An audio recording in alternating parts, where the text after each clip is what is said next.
Frère, la bonne nouvelle que j'annonce n'est pas invention humaine. Je ne l'ai jamais reçu d'un homme et personne ne me l'a enseigné, mais c'est Jésus-Christ qui me l'a révélé. Amen. Hein? Amen. Lelo tozo bana ko continuer oyo toyebaki na kobanda mardi 4 de sika oyo thème nango ezalaki venez à moi. Venez à moi. Je dis tolobaki première partie kolobete Yesu Christu nde mutaza koyeba na kolobela biso ezalaki na Matthieu 11 eza koyeba na kolobela biso que venez à moi vous tous qui êtes chargés et fatigués, je vous donnerai du repos. C'est ça, Yangonde, Toebaki na Koloba. Total ça qui repos, ezalaki nini, total ça qui charge, pe lisusu, total ça qui que biso bayo tozana ba problème, nde to bengi sami. Et bengi sameli te na bato bazana mbongo, bato bazana makoki, mais et bengi sameli seulement na bayo bazana ba problème. Bayo baza fatigué, abandonné, négligé. Bayo baza sous la tina la mokilité et que nyoso oba kanisaki ezali susute oba zo vivre nde bayoana nde Yesu ayebaki na kolobete toya epana ye. Bongo lelo bande kolanga na kati na mokana ya Esaïe. Esaïe chapitre na yango 55 verset na yango premier. Et pas la Bible ça vous tous qui avez soif.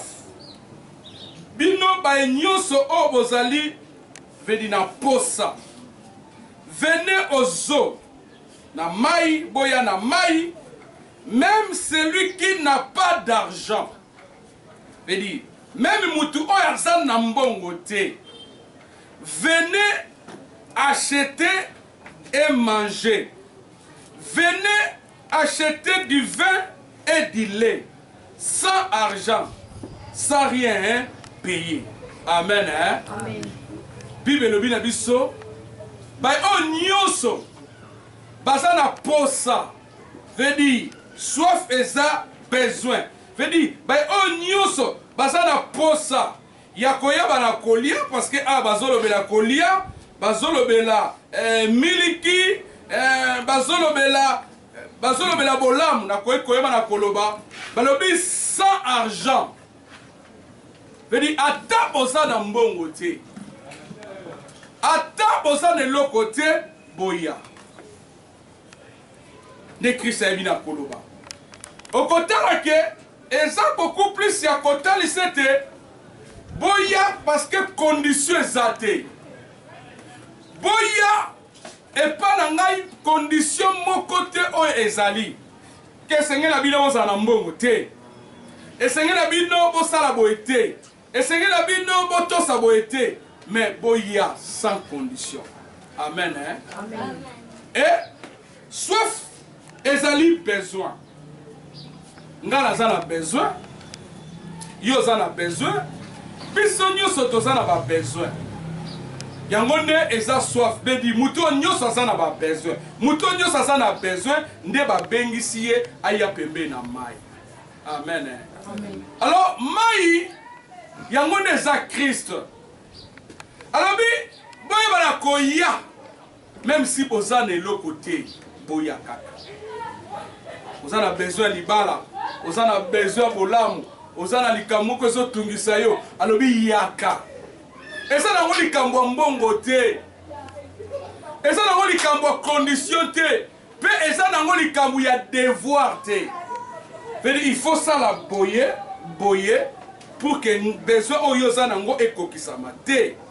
Ou il faut pe saboyer, ou pe saboyer pour que likambo za nango ezwa solution. Non.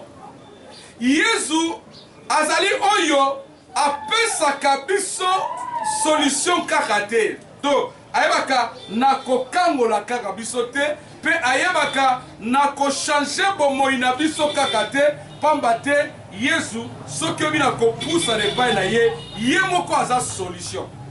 Amen. Hein? Amen. Et pas na Yesu tokendaka koyeba na kozwa solution te tokendaka koyeba na kozwa guérison te peu importe malade oza mais dès que kaka ondimi Christ na kati na yo tant que oza malade directement oza ya kobika aza oyo apesaka yango te mais aza ye moko solution aza oyo apesaka guérison te aza ye moko guérison veli azali nzete oyo eza koyeba na kobimisa mbuma oyo babengi bénédiction azali nzete oyo eza koyeba na kobimisa mbuma oyo babengi guérison na baye oyo bazobela aza nzete oyo eza koyeba na kobimisa mbuma oyo babengi solution na baye oyo baza na baproblème. Alors dans ce cas soki okoluka mbuma tika nayebisa yo oyo eza pasi oketinda yo okende kolukela mbuma yango na bandenge ebele mais luka beaucoup plus ozala na nzete olona nzete nzete oyo koyeba na kolona bandeko na nga yango nde ekoyeba na kopesa kimia ntango ozangi kimia. Amen. Koyeba na koluka kimia yango moko tika nayebisa yo ekoma na moma moko ane oyo oza na kimia mais ane oyo ezoya ozala na kimia te koyeba na koluka esengo tika nayebisa yo likambo boye to likambo moko oza nango ebila kopesa esengo mais ekozala likambo mosusu ntango oyo eyebila koya elongoli yo esengo mais soki ozo koyeba na koluka solution tika nayebisa yo okoki kozwa solution na likambo moko oza nango sikoyo mais ntango esili likambo mosusu eye ozangi solution. Alors olie obandaka kolukaka solution quand il y a un problème, quand il y a une situation, yoko luka kate, mais yo luka o accepter Christ. Parce que si Christ entre en toi, ce qui est sur l'onami en tant qu'enzete, si kana yebisa yo, tangu nyoso ba problème e koyeba kana koyaka, yako pesa kaka yango solution. Parce que quand ça la tête dans les kamsusu o eye, o yo juste solution, o mususu sangi ko zo solution te. Parce que yo ozane na nzete ya ba solution. Amen. Amen. Yo ozane nzete ya ba guérison quel que soit malade. Et comme la maman Mokoboe, obikisami na malaria. Et comme il a mbasu, okoki obikisamate. Pourquoi? Parce que oza mutako luka guérison. Mais biso toza bato ko luka guérison te. Toza bato to lona kanzete ya guérison. Amen. Amen. To lona kanzete ya solution. Et dit peu importe le problème yango. Et koki koyeba na koyela ngata ndeni na kobanga te parce que na kati na nga naza oyo apesa ka solution na ba problème nyoso. Et yetangu oyo Bible bito ya epana ye parce que aza mopesi na sengo.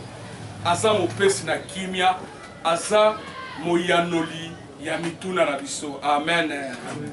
Mais bande konanga il y a un problème. Problème ngo evani na Jérémie chapitre 2 verset na yango 13. Wana nzambe mutasa koyeba na koyebisa nga na yo. Alors boy, mon peuple a commis une double faute. Il m'a abandonné, moi la source d'eau vive, pour se creuser des citernes crevassées qui ne retiennent pas d'eau. C'est ça ensemble. Azolo belangana yo. Azolo bela génération oyo. Mingi kati na biso au lieu de kokakoyeba la kokenda ke par ensemble tant où il y a une situation, nous préférons beaucoup plus d'aller au féticheur. Oh lelo, babina ko se déguiser na ba prophète ya temps moderne. Tika na bisayo. Prophète nyoso tout est sa prophète ensemble. Et la tango oyo, il y a beaucoup plus de faux prophètes que de vrais prophètes. Alors, pasteur Yoyebineni. Oui, la Bible me dit dans Matthieu 24.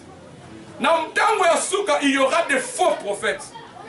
Et tant que ça et ça tu souka.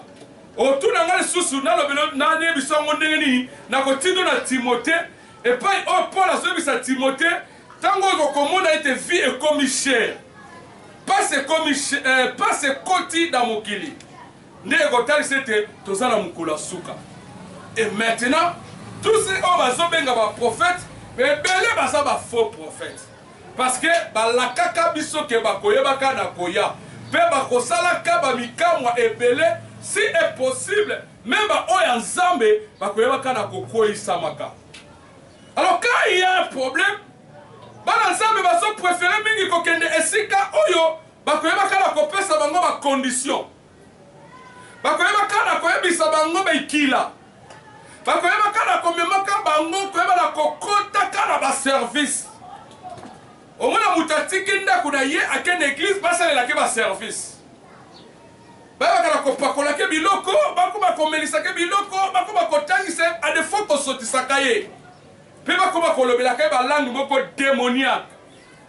Oka mutasoka ngai nzambe, ngai nzambe, ngai nzambe.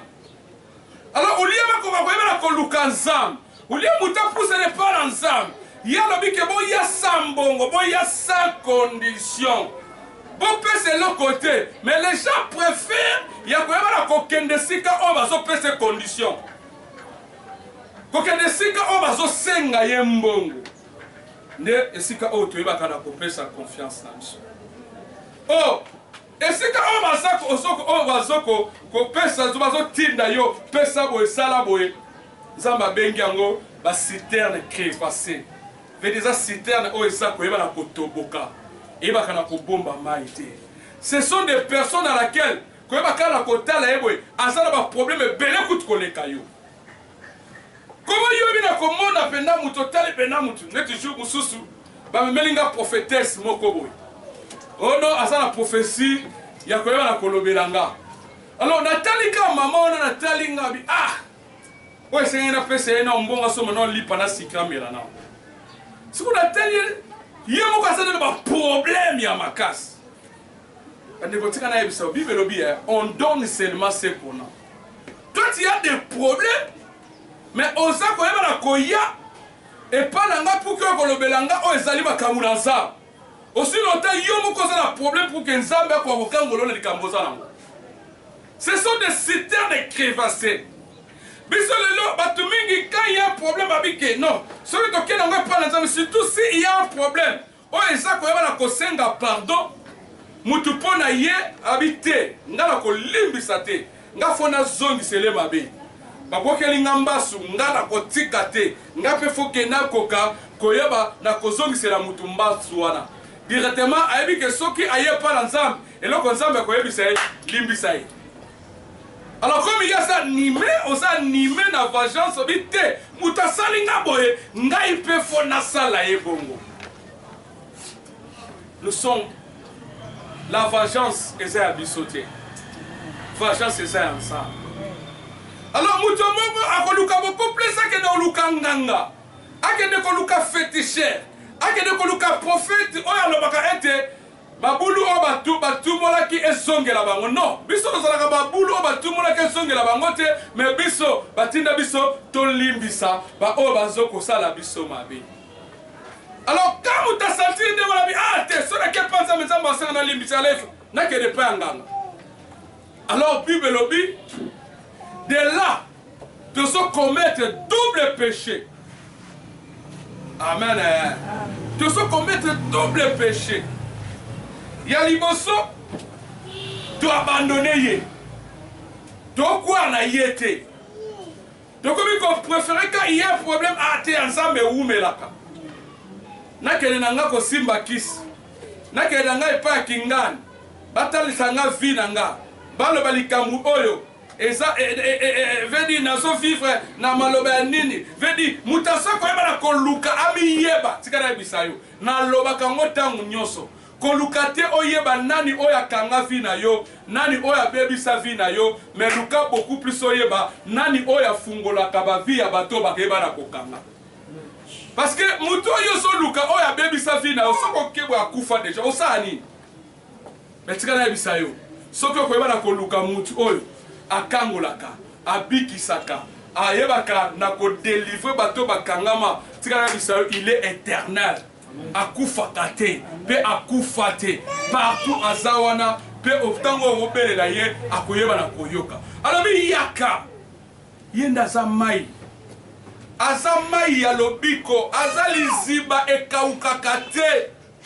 Yaka toza la mbongo te, eza problème à condition te. azobenga yo soki ezalaki mpo na condition me bato babika te. Ce n'est que par la grâce nde toyeba na kobika na nzela ya kondima. Etango bazobenga biso totika citerne alobi ke tocommettre et tozocommettre premièrement péché oyo toyebi na kopesa nzambe mokongo.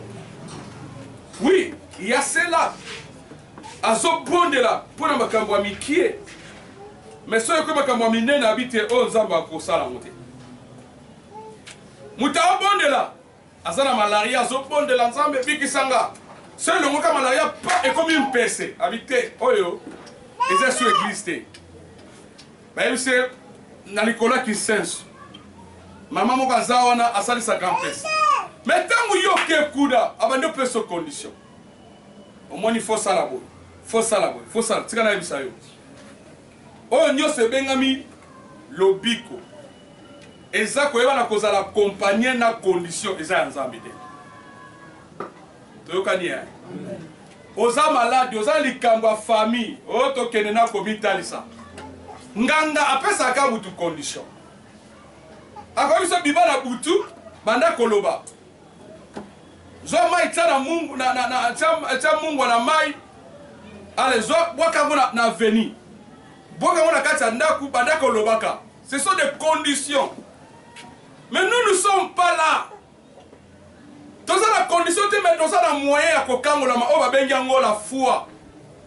C'est par la foi. De battre ma cannabis de mon côté, de bomba na canamakas na bisote. Nzambe na bomba kabiso. Nzambe na battre la kabiso. Tielanga maladi na balaba na kokwa la mungu ate. Mais c'est que je sais, oya sakati nanga aleki o azana ngambu na yo. Bibelobi to komelaka poison to kufa te. Boko tia mini na konyeta, boteli na bimi, bobenga desani mais non parce que o abate la kanga, yenda za loba suka na vie nanga. Soka lobi ke na okufa na maladi na okufa. Soka lobi ke ndenge na oke na resite. Yende mutu soki a lobi likambu ndenga na kondima. Mais ate oke mukile lobi. Alors tembo to tikiza. Et que parce que le problème aux gens grand, veut dire au monde monene makas. Aux gens du matin que nous avons au vendre dans la kiti soko sopon de l'année ayo kakayo. Au comme qu'on préférait, bah on a koyo qui savait bah toi so ngongo na mir. Pour le bac non, on a peine zanzam. C'est la mission. Zanzam va le mir te. Amen. Amen. Nzambe pe alo baka na nzetete. Nzambe alo baka na kati ya mutu. Même il mutali boma, nzambe ko lo bakati na ye. Mais à côté kalaka jamais koloba na nzete. Vandi boye non toke boke nzete moko lobaka ko yebisa bido ba problème. Ça s'embêter, citerne crevessée. Et ça citerne kotoboka yango mo za na besoin mai. Siko comment yo ozoke ne koluka lipamboli na mutu o bada tonguta na liete abanda ko sela ka mwa 5000 na yo oyo ko yeba na kopesa ye nde atinda mwasi na ye asala wenzi po bana balia. Et que Moutandengo wana, ozo pese confiance. Moutandengo wana, nde ozo koloba. Tika na yebisa yo. Un jour, ba memanga est pas prophète moko. Mouta memanga ayebike, ezaka passe pour que la croire batuana. Mais nabi ça va. Pour que na la kisa yo ke batuana bi ko croire na bango. Ce sont des citernes crevassées. Tokeneka. Ba de bolanga tokenda. Na meki ko ebisa ye ba problème o nazalaki nango. Alors yoka. Alors non pour que Zamba sala. Il faut payer ça $20. Des conditions, des citernes crevassées. Voilà nini aza piaka. Veut dire toboki. Vous comprenez? A toboki azana vita piaka na poche de loko sate. C'est quoi zo luka benda la pananga. Ngabe na fani ngabite hein? $20 na kokate longola ka $, tiaka ka eza la 20 000 francs. OK. Tala, mutako ko discuter la place ensemble. Ponini abonde la pona nga poli kamunanga zo solution. Ah! Natali nga mona semuti mutse batu. Fini aso discuter li pamboli tika na bisayo. O ezali pamboli, o ezali délivrance, ya biso ba chrétien ezalaka na prité. Le seul et le vrai prix et l'unique prix. Et ça, oh, et ça, la Golgotha.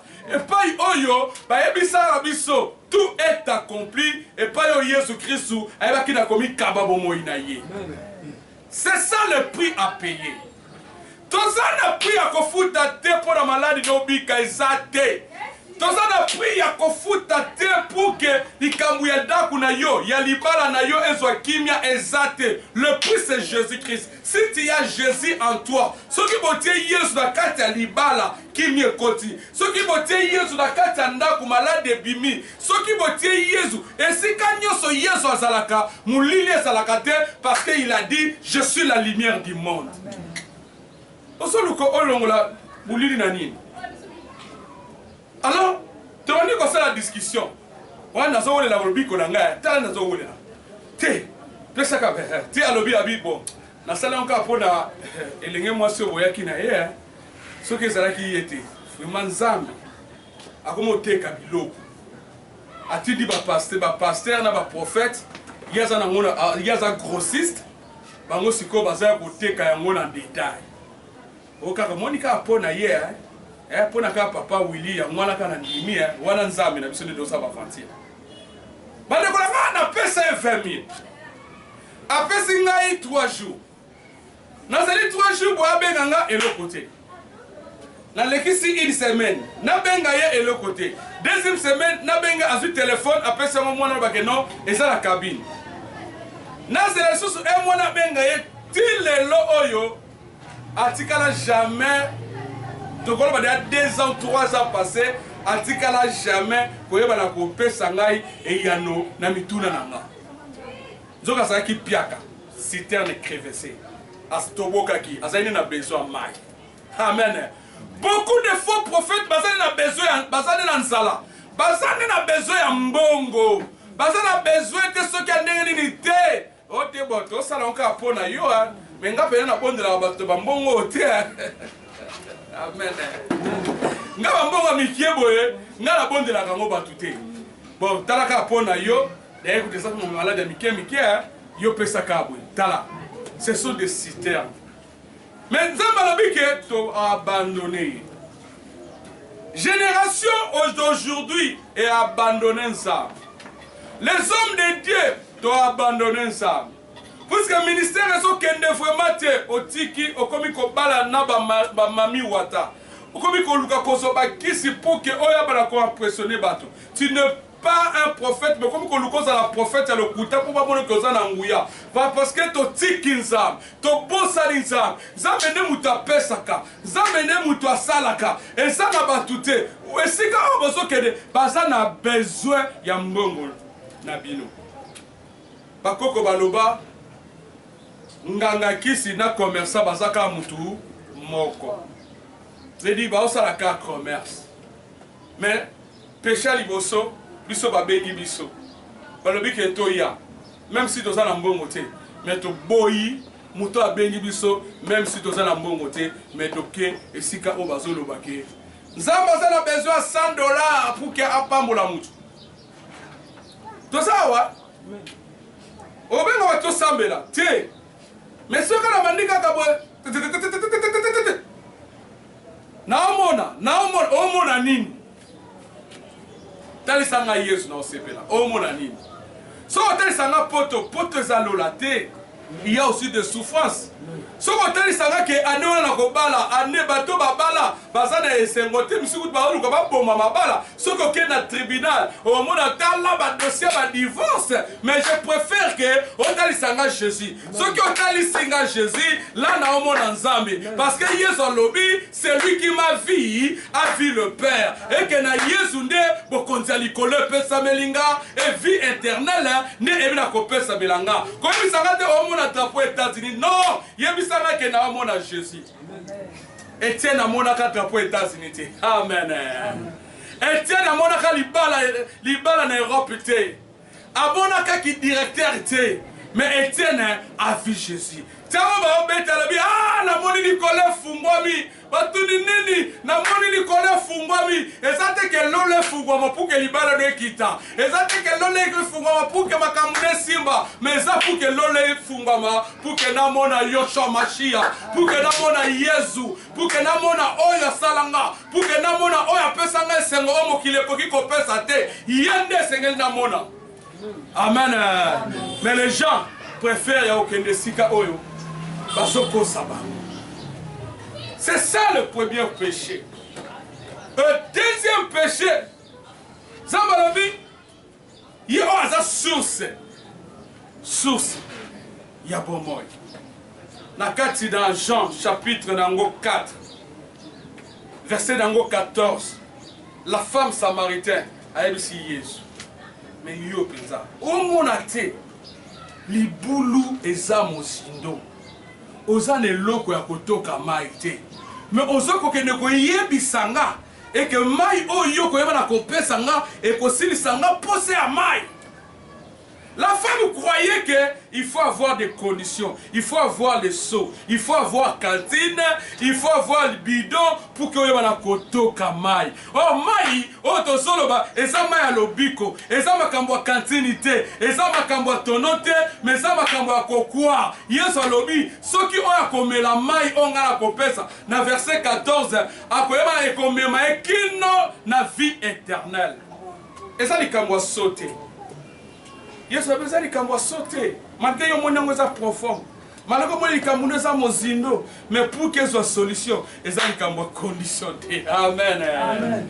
Atabala du dos, il y a ma casse mingi. Mais Yesu a dit, malgré que son nom est passé, malgré que son nom est oumeli, mais pour que il y ait une kokango lama, il y a une kambo pesate, il y a une kambo te kabilo koranda kute, il y a une kambo kabelamba note parce que c'est l'esprit de mort. L'esprit de mort, celui où il y a longa kufa, et ça somme en bon côté. Où il y a longa kufa, et ça qu'il tire na bisoté. Où il y a longa kufa, et ça mbongo ya bankité. Pour voir bisoké, où ça l'esprit de mort peut s'en bon temps. La mort, et va la kolonga matin en bongo, mais la mort a été vaincue sur la croix et pas na Jésus Christ. La Bible dit à longa liwa. Amen. Alors, mon parce que c'est l'esprit de mort et c'est que nous pèsons et outi wapi. Parce que si c'était ainsi, tu as bisayo, batomine ne obazaka na mbongo balinga bakufate. Mais mutalonga liweza ka Christ. Oui, nazaka nzambe na ngabatiranga. Oui, nazaka nzambe na ngapesa kanga. Oui, nazaka nzambe na ngaso na sengi. Na ofifre. Mais tu as bisayo. Nzambe yo zalaka na ye. Soko kufi akwa kosekisa. Amen. Azama kokia opeso libala. Azama kokia opeso musala. Ce sont des citernes crévasées. Apesa o voiture au tambola. Mais akokoka kopesa we sengote. Azo pesa yo libala, et akoko pesa yo kimiate. Azo pesa yo villa, mais akoko pesa yo pongite. Azo pesa yo tout dandaku, mais akoko pesa yo appétite. Mais nous, notre Dieu, yenda pesa ka petit, tango biloko ezana lia. Yenda pesa ka pongi, tango ndako kitoko ezana lala. Mais nzambe na bino, citerne crevaisée, akoyeba kana ko pesa nyoso, mais akoko ko sekwisa yote.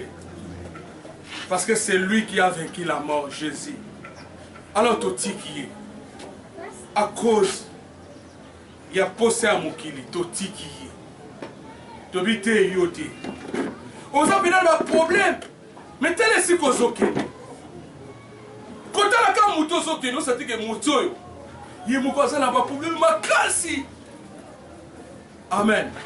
C'est ce qu'on a vu ça. Même Banganga Baluka Lubiko. Bandana. Baluka Lubiko.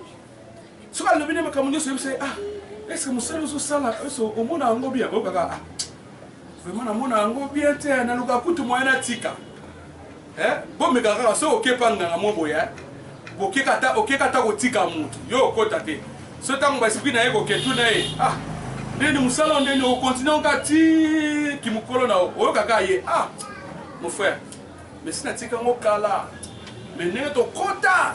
Suka to tiki yango to kufi ingo ba ke mutu ana aza prisonnier siko yo ozokende ko luka ko bima e pa mutu asana no yakokanga yimo ko na kati na asala kai moso afana bi ai do neti na ngala kuma nganga na sisa bana na nga na koboma nakanga libala bala na ngai ozokende koluka libala esika ya mutu oyo defo ye moko na bala te pe asa na bana ya basi bana ngo ya